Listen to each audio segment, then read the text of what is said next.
Hi, everyone. I wanted to share my response with you regarding this past Sunday and the worst mass shooting in our country's history right here in Orlando. Like you, I've been grieving for our community.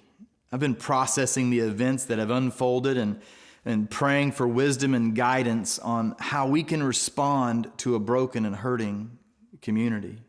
You know, Riverrunchurch has members from the LGBT community who are a part of our body. We have law enforcement officers who were first responders on the scene.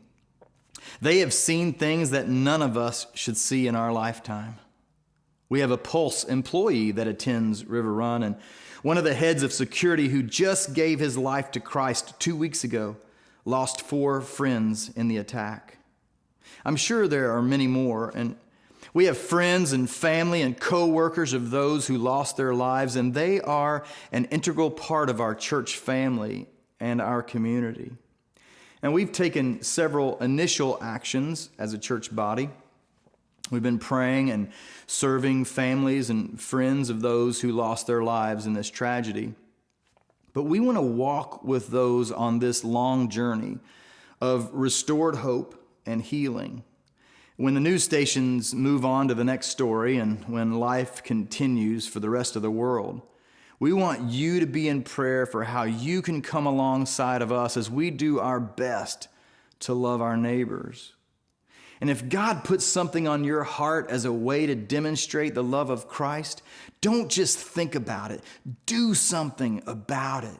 We need you. We need you to lead and to love. And if you know families who need specific help, please share it with us. Help us better love and serve our community in this tragedy, both now and in the months to come.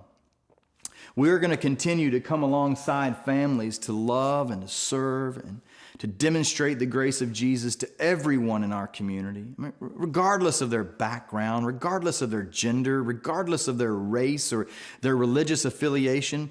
We want to embrace and love people like Jesus has loved us. Every single one of us is in need of an advocate, somebody who will stand by us when we can't stand on our own. And that is exactly what Jesus did for each of us. He took the place that we deserved on the cross. He took my place on the cross. And the Apostle Paul, he was writing to encourage the Christ followers in Rome, and he penned this from Romans chapter 5, verse 8. When he said, God showed his great love for us by sending Christ to die for us while we were still sinners. I don't know about you, but I'm a fantastic sinner. And my heart is overwhelmed with the grace and love that Jesus has poured out and demonstrated in my life. And so my response to this tragedy, our response, should simply be an expression of the same grace and sacrificial love that was shown to us by our Savior Jesus. Let's go show some love.